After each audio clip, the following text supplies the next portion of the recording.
true life and music history, the Ants Human Stars podcast, with your hosts, Caleb and Digo. Are you ready? Steady. Go.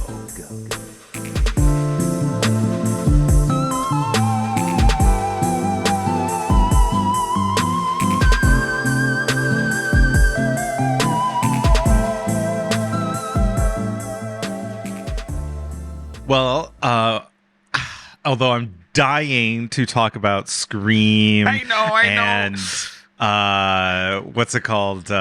65. 65. One of the worst movies. I forgot that we could still talk about a movie that I got to finally 3 weeks ago on the plane. That's right. Fucking We haven't talked 2000 and about late. that. Exactly. Yes. We can get into that. Fresh hot off the press. Hashtag Wakanda. Is that it trending anymore? Is hashtag Wakanda Forever trending? It's all right. It is forever trending, like just in the zeitgeist. Maybe not exactly on Twitter right this instant, but in the in the world of pop culture and all that. So I'm downloading the movie again in my head. And like I said, I watched on the plane, so very focused. I took notes. No. And again, let me hold off and let me hear. Again, you probably have to think about it too. Okay, like what happened, how the flow of the movie was.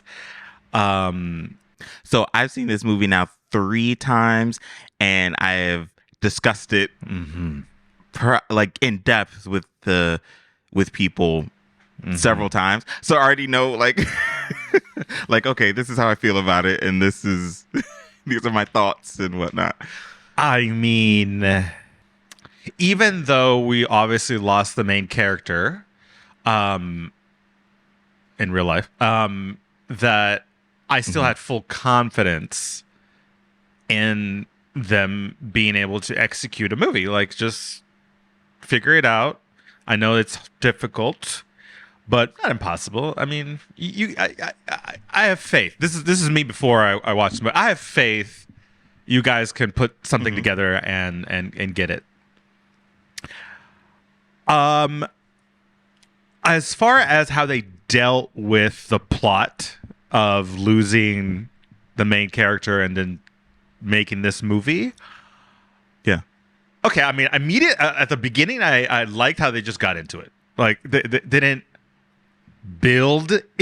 He was dying as soon as the movie started. So it was like, okay. Okay. I mean, sure. Yeah, sure. Like, why waste time to get to something that we already know? Okay, let's get to it. Okay, fine.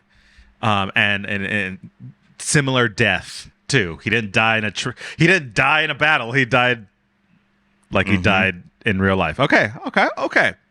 All good there. Fast forward to the end of the movie where they're on that big, I mean, it had to be black, big black ship. And all the Wakandan female warriors have the Iron Man suit on. And there's also an Iron Man Iron Woman flying around who has way more character depth than some of the lead characters. But she also felt she was shoehorned into the movie as well. Okay, so at that point in the movie, I'm like, oh, we didn't get there. Once we were there, like once the ending was happening, and once we were and I was like, oh, we never got there. We it was poor. Nope, it didn't happen. It didn't. You didn't. It wasn't a success. So that's like what I wanted to, what I was feeling from the Black Panther hero. Now, the villain, who was multifaceted, and I love the obviously the Latino, Mexican, and everything part of it. He fine too. Oh, yeah. No, I'll be a the villain. way he speaks with it, the accent, I love how he didn't want to like disguise it in any way or make him like, like it was like him and and how it was just there fully present. Yeah. I just felt like this was such an awesome, a believable bad guy. I am with, when sometimes you're with the bad guy, you're like, I'm kind of with him. I'm sorry. Like, he says the truth. Yeah, yeah. And I don't feel like he deserved to get knocked down by that Black Panther. I didn't feel like he deserved to lose. In the I know she had to win. I mean, that's the movie, but I didn't feel it was fair. I didn't feel like he deserved to lose. I think he should have won, and he should have gotten what he deserved, and he should have protected his people that have been way longer than Wakanda, apparently. They've been there doing their shit for a long, long time before Wakanda. I just didn't, that fight sequence with him and her at the end, it just felt very unfulfilling. Didn't quite make sense. Here's another thing. We all know that she was going to be Black Panther. I keep forgetting her name, neither the actress and the character. So in the show, in the movie, she's Shuri. That's her name. Okay.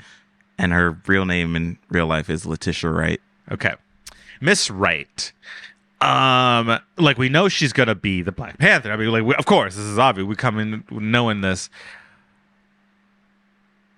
Okay, in the first movie, there was such a plot about him taking the throne, right? And even when it was like all like obvious that he's gonna take the throne after his dead dad, in comes come in to challenge him, and it's such a plot point. It's this huge thing. I'm not trying to be sexist or nothing, but it is like I would have used like, she's a woman. Is she going to be able to lead us out of this? There should have been some kind of struggle for her to take the throne. Like, not. It just seemed all of a sudden automatic. She gets it. I know she's the daughter. The queen is dead. All this stuff. Like, by the way, I love being 2000 and late to this movie, so I could just say everything. There's no spoilers. You guys all saw this movie. I saw it like 3 weeks ago. Yes, the queen dies. She assumes the throne automatically. I asked why. Not as a person who knows what's going to happen, just as an outsider. Why does she get the throne? And no one challenged her. There was actually a small scene where M'Baku, is that his name? I think. Yeah. M'Baku comes in. Winston Duke. Whew. Oh, he's great. He's great. I love him. I love him. He's so good. I didn't miss what's his face, the other guy, who's in the Alien movie. Daniel Kaluuya. Yeah, I mean, like, I love them both, but like M'Baku. I know. But yeah, he stands out. Yeah, he stands out way more. There was a small scene where he shows up to challenge, and then they're like, actually, she's gone, and it was like a humorous like afterthought of like, oh wait, what about the challenge that they usually do, which is a huge part of the first movie. Talking which about is at the end. This is like the end, or when they're all in the throne room. It's like before the big black ship. She's got the powers now. She's got the Panther suit. They're all like, we need to do things, and then like that waterfall sequence with all the people that was so magical in the first movie, and then M'Baku shows up, and then they're like, yeah, she ain't here. And he's like, all right. And they just kind of like explain it away. They're just like, it's okay. The challenge isn't quite needed. Again, even though that whole challenge sequence was so elemental in the first movie, M'Baku comes in, fails, and it was close. The bad guy comes in, takes over, nearly kills the Panther in this challenge, and he assumes the throne because. And none of that was, and then it was like, oh, now she's Black Panther, but we don't need to do this with her. We don't need the challenge, even though it was so quite important in the first movie. We're not gonna, there was so many things that I felt like you guys just dropped the ball left and right in trying to make this movie. Anyway, I think,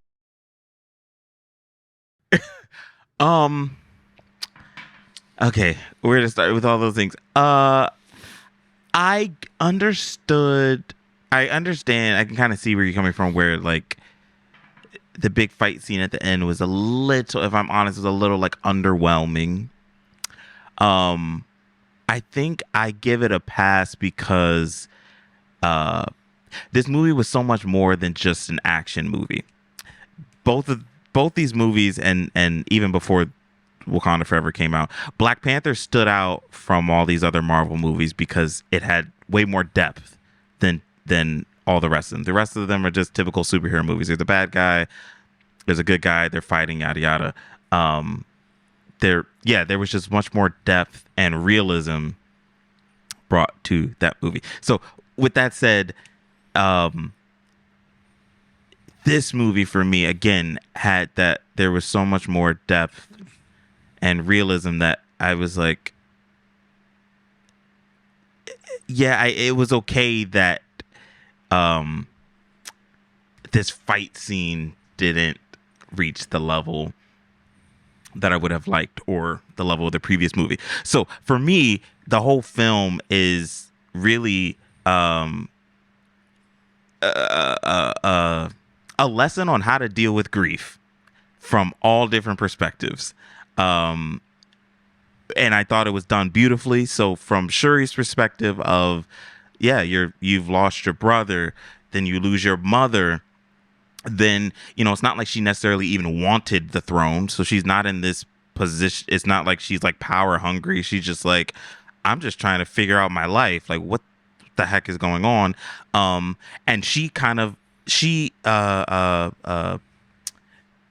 her grief is presented kind of in anger, and she wants to burn the world down. We see how, I can't remember his name, but the villain, how he deals with grief, where he is very much like, I will kill whoever I need to kill to protect my people and make sure that they don't suffer through what they have suffered through in the past. But then we see healthy ways of dealing with grief from Queen Ramonda, and how she's like, your brother's always with you and you have to deal with this and you got to let it go. Otherwise it's just gonna eat you up. Like, you can't keep holding on to this. So for me, like, that was the big thing. And I thought they did such a beautiful job of showing that through this superhero lens, but also just very, very like tangible and real, of like, these are all different ways. These are all different ways that people deal with grief and losing people that are close to you, while also just dealing with life. Like, life goes on. Even in the middle of your grief, you still have to deal with life. And so that was the biggest takeaway for me. That's what I really liked. I thought they did such a great job with that. Now, yes, there was a whole lot going on. They introduced Riri Williams, I think is her last name, she's Ironheart, and in the comics, she does take over Iron Man's mantle. So I also talked to Sebastian, and Sebastian kind of felt the same way you did, that they were kind of just like shoving her in our faces and like shoving her through. Again, I kind of chalk that up to like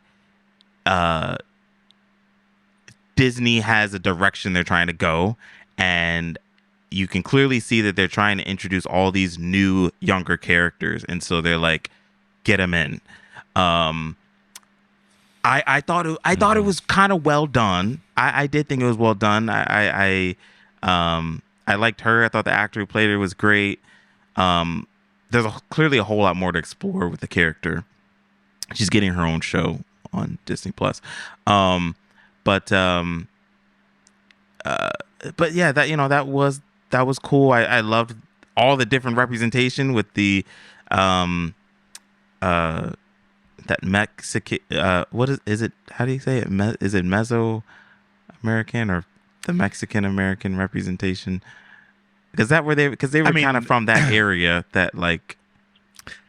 Exactly. I mean, the representation is well rounded because it's like a Mesoamerica, Central America history, lore. Mm-hmm.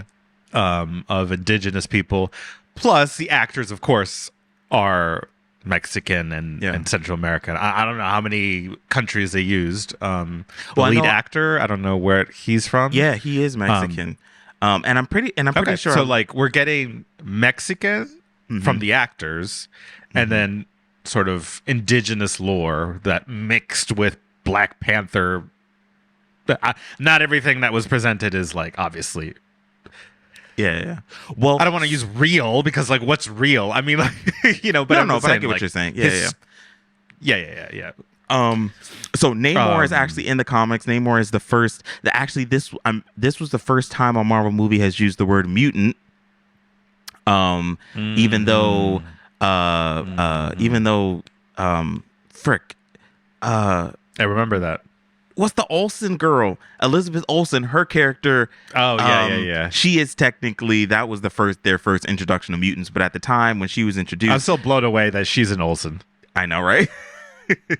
I really didn't know that when she was fighting in the Avengers movie at the last one, Endgame. I didn't know that during Endgame. Can you imagine? Anyway. I can't imagine. Scarlet Witch, her and then her brother Quicksilver, they were the first introduction, but at the time Marvel didn't have the rights to X-Men and everything, so they weren't allowed to use that word. So this was the first time that the word mutant was used in a Marvel movie. Namor also in the comic book lore is the first mutant, so that's a whole thing in and of itself. There was a lot of little things that I thought were cool like that they added that if you don't read comics and you're not going to know. And I'm not some huge diehard comic reader, but I do know a little bit. Also, so again, from that to Ironheart to Denai Guerrera's character, once she gets kicked out of the Dora Milaje, she becomes I don't know what they call him, the Knight something. That's real. That's in the comics. They have these two, they're dressed just like that. So that wasn't this just like, oh, let's just make this fancy outfit and this side character with these side powers. Like it was true to the comic. So similar issues with Black Adam. The issues that I saw with this movie and Black Adam is that you had a lot to do. So in this case was obviously pave the way for the rest of Wakanda and introduce Black Adam. Both of them huge monumental tasks. And like the first Batman, we had the Joker. Finite. It was one character, basic, and the rest of the movie flowed very well because there wasn't a lot of plot points to get through. And there was enough space for everything to breathe and to really land. Just like Black Adam, there's a lot in Wakanda Forever that was very heavy and very deep and very like well done. Like in Black Adam, it was the mom and the son that he was trying to work with in the movie and save or something. I forget that movie. And then here, obviously, the grief and everything was, like you said, like very well done. And the best part of that movie, just like in Black Adam, the best parts is nothing to do with what's his face, is everything to do with that mom and that kid. And then both movies have these setups that they wanted to do to and so that's a lot of things to do in a it was probably 2.5 hours or 3 hours almost. It was a lot to do. They really worked on that, like everything about losing the original Black Panther was believable, delivered well, the son at the end, everything was like, that part was great. And what I saw very hastily, everything else was hastily put together or not as well designed as this emotional part of the movie. And then again, the kind of like, you're not allowing me to breathe through these new characters that you're introducing very quickly. I'm still like, I still want to see more about, what's her face that got kicked off. What's her name? Denai Guerrero. The the Dora other one. Milaje. Denai Guerrero. Who got kicked off? Who got fired? She plays gosh, what's her? She plays who you're talking about. That character who gets kicked out is like the leader of the women's army. I'm still like, one of the best things about Wakanda 1 was her. Like she was such like an amazing character. Okoye, that's her name. Okoye. I love her character. I like the power of the woman and how she's just her that bow that she has, the spear and everything is just like, it's such a, this is such a basic tool, but I am amazing with this weapon. I just, all I need is this weapon, and it just feels like so amazing. Anyways, so her plot point about getting fired and then coming back, as you said, assuming this like character, was all like okay, even though the suit, I was like, yeah, but whatever. It looks like it. Hey, you can't change it. That's the way it is. Well, you can, because they do it all the time. But anyways, it's fine. But in doing so, you took away quickly, without any hint or preview, you took away that best part of her, which is she's this badass on her own. Maybe if she's got her team, but it's the badass on her own with the spear that I remember from the first movie. That's very hands-on. Like we're seeing action, very like John Wick. Very, I'm an action superstar with my hands. I get that. And then it took me to, you're this superhero. Which is not like I didn't see her as a superhero, but like now you're just a CGI thing. I lost you. In what would be like the final battle, which would would be like when we would see her. We did get to see her before, which was great. Don't worry, like we got to see. I was gonna say car that chase scene on the bridge with her and that whole great. car chase. That, in my opinion, was best action part of the movie. Like that was. I thought it was so sick. Actually, you know what the best sequence for me, and now at this point, I was like, had nothing to say about the movie. At this point, when I was back to this plane, at this point, I had nothing. I was just all in. I was like, ooh, things are looking good for this movie. When the Queen shows up to the UN, not the UN, but some whatever. Yes. And they bring in those soldiers after that fight sequence and everything. I was like, oh shit! Yes. Oh damn! That was sick. Okay, and yeah. I need to now pivot because speaking of the Queen, we got to talk about the Queen. I also want to mention very quickly, yes, Angela Bassett should have won her Oscar. I mean, the Oscars are already trash, but they're like extra trash because she didn't win. Look, we all love Jamie Lee Curtis, but Jamie Lee Curtis did not deserve an Oscar, especially not for that role.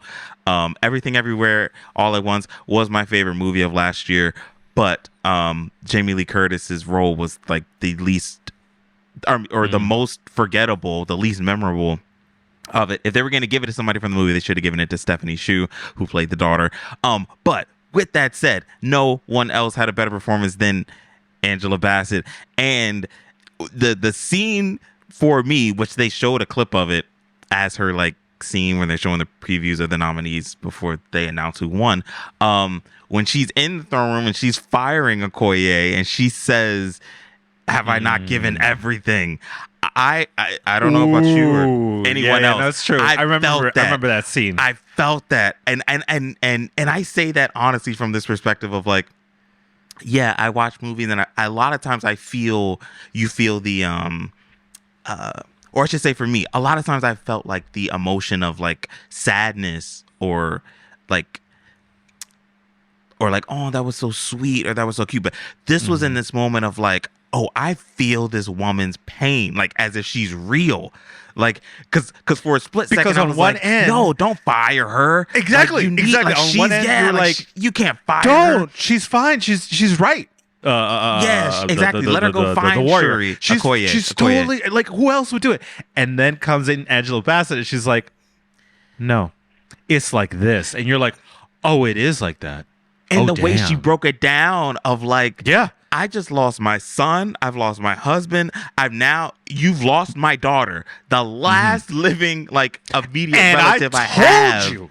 I told you, you shouldn't be taking her with you. But you did anyway. Not only, yeah, that too, but also she even breaks down the scene where she's like, when Killmonger invaded in the last movie and how she's like, all of you elders went and stood with him and I had to run off because you guys didn't want support. So it was just perfectly written. And again, Angela Bassett just delivered it because I was like, oh yeah, I get it. You got to fire her. Like, yeah, like this is it. She cannot give any more chances to anyone at this point because now she's running a country and she's, just losing her family like back to back to back. I was like, I get it. So I just thought, that was so well done, so well written, so well acted. I was really surprised that they killed her. I was like, well, dang, okay. See, again, getting back to what I've been saying, I'm like, you're squeezing a lot into this. This is, we already had a lot in this movie, and now we have to sit through the death of Angela Bassett. Yeah. Because I was fully expecting her to be the whole, in this whole thing till the end. You know, like, Wakanda 6, No Time to Die, and then she finally dies. But no, now she's gone, and it's fine. I know what so like they're setting up things in the future. That's all good. Whatever, we will evolve. But maybe it's what I feel like there's no rush to get to things. I think we always have time, but they don't think of it that way. They're like, this is a big multi-billion-dollar machine. We have to make sure all these things. Where I would have taken a lot out of that. I would have been like, nope, not this, not that, not that, not that. Kept all of Angela and the daughter and the loss and everything, because that's one thing I was left with. I didn't feel like they didn't honor the first movie and Chadwick. They completely check mark on that, 100%. Everything else, whatever. But that one they definitely got to, and I think obviously it's what they focused on the most. They were just like, we need to. Yeah. This needs to deliver, and yeah, the other things got, I think, dropped. I don't think of it as a failure. I just think of it like I would have tweaked this thing differently. Yeah.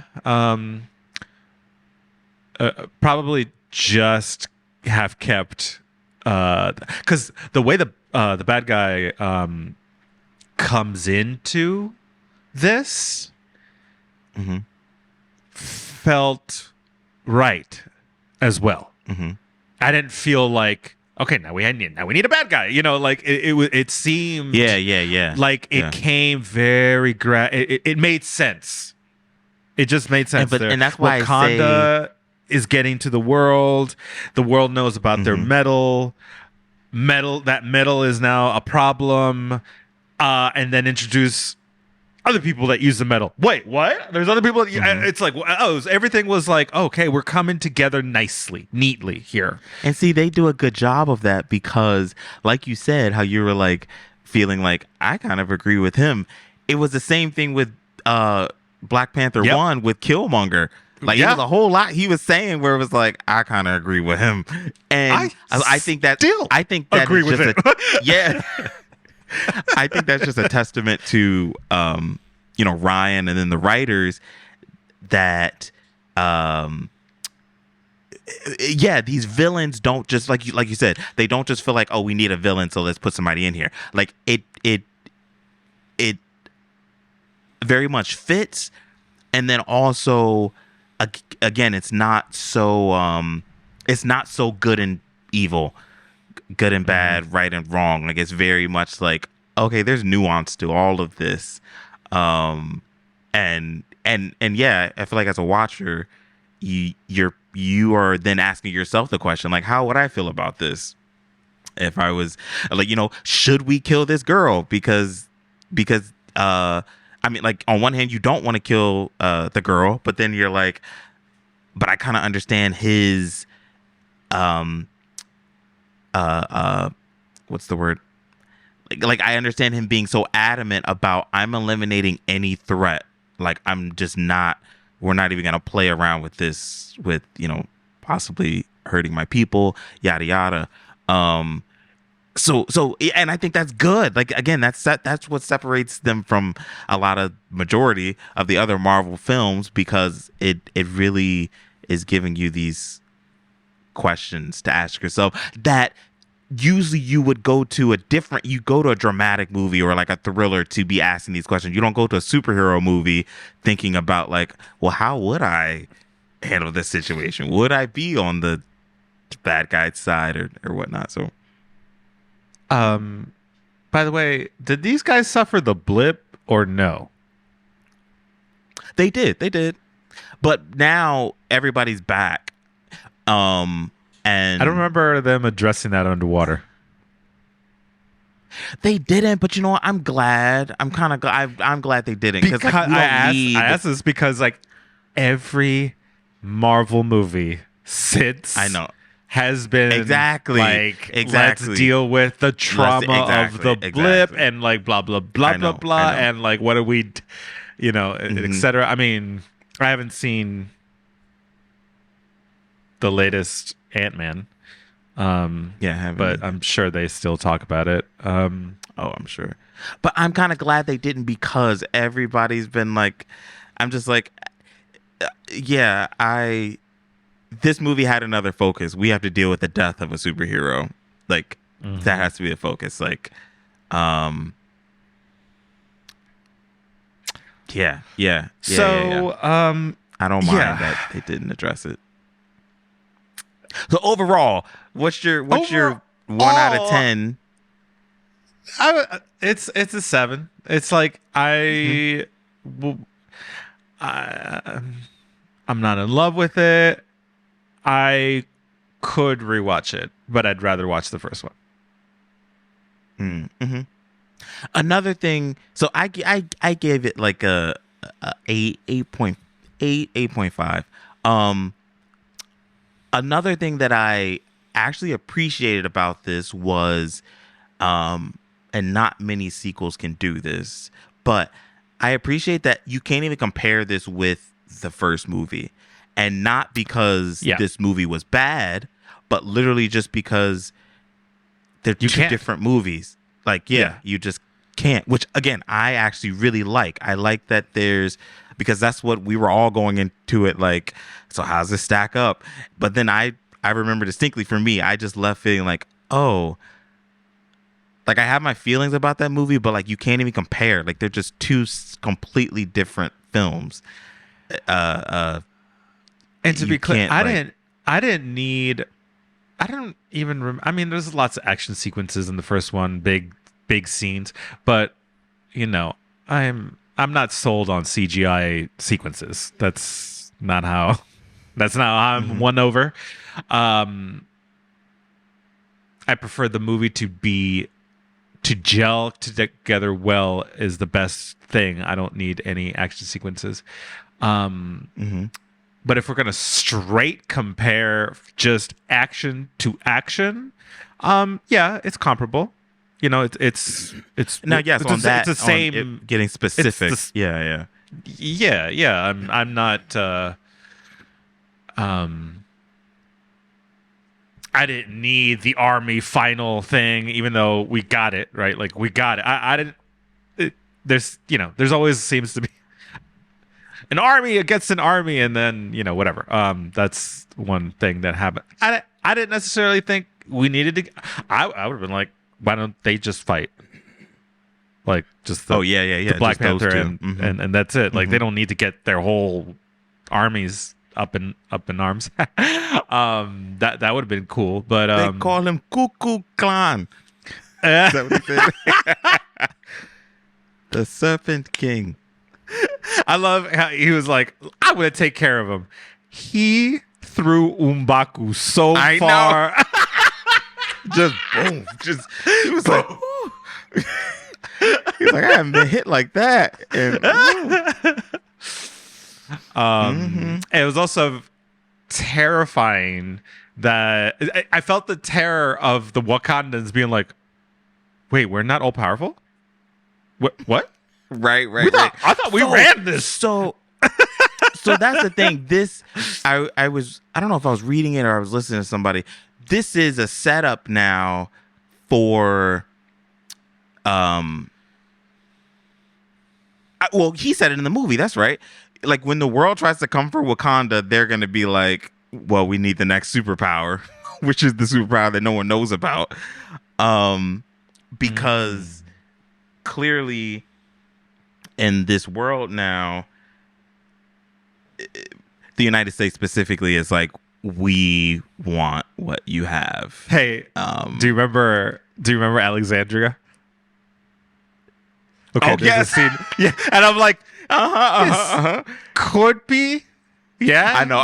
Could be. It also could be, but it's not anywhere. And I was like, Alexandria. Okay, cool. Where are we gonna go? I was like, oh, he's running in a forest. In a forest. Yeah. But you know what? I was thinking though, for my own writing, I'm like, well, good. I could just say anywhere is Lorton, anywhere is Springfield. It doesn't actually have to look like it. But yes. I was thinking the same thing. I also just like, okay, so obviously I'm not obviously. I am a big Seinfeld fan, so it was nice to see one of the characters, Julia Louis Dreyfus, as a character now. But so her character was not delivered well. It was like, I don't like her character. I mean, and you're meant to not like it. Yeah. But it's also, but it's not even just that. It's like, yeah. It's just she's popped up. She's been popping up in the movies and the shows, and even before this, she's got a role. She's gonna fulfill some eventual role. Well, you know what she is? She is gonna be leading the movie. Is called. Oh my God! Why am I blanking on everything tonight? There's a movie which is basically gonna be Marvel's version of Suicide Squad. because Marvel has that, and so the Winter Soldier is going to be in there, and several other people, and so she's going to be leading that. So she's basically she's playing Viola Davis the way Viola Davis set up the Suicide Squad, and so that's her character apparently. But yeah, I'm like, okay. Like, is her scene done yet? Yeah, it's like, yeah, there wasn't enough of her. Also, it's not like I needed more of her, but you know what I'm saying? There wasn't enough of development of her to even have it even included her. But see, again, I kind of just blame that on Marvel in general of trying to stuff a million things. Yeah.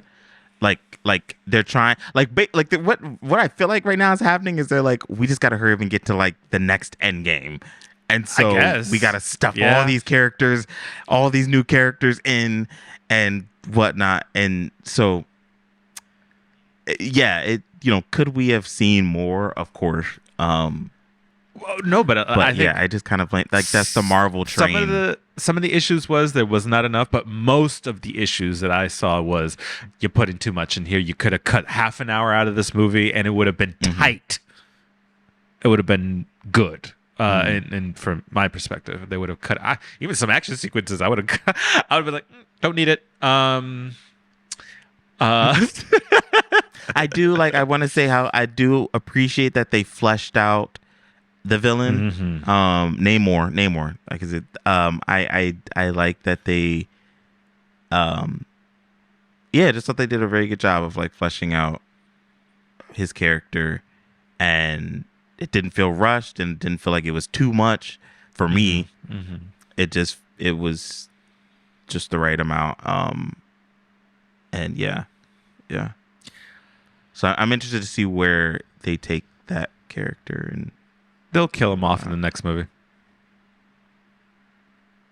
That's what's gonna happen. I mean, they killed Angela Bassett. Nah, they're gonna hold. I know. So it was. Speaking of people who were killed, it was nice little cameo from our guy Michael B. Jordan. Oh yeah. I mean, yeah. Digo's like, he was in that movie. No, I knew he was coming. I knew he was coming when she was having her moment. See, I had no clue. I was like, no, she's not going to have Angela Bassett come in. No, she's not going to have Angela Bassett come in. And I was actually terrified that they were going to do some sort of, that's when Chadwick was going to come in somehow, like some, not computer generated, but maybe a voice or something that would have come in. But, and then I was like, I'm glad that. I'm sorry, keep going. I was just going to say, I'm glad they didn't do that. I'm glad they didn't do any of that kind of like. It's good that we never saw him. Never, not even a CGI, not even, but 3D-ness of him. We didn't see that. It was not even a body. There was the casket, but it was just, that's it. Not even like a hand or nothing. It was just like he's completely removed. And that was such a great. I'm sorry. Don't lose your thought.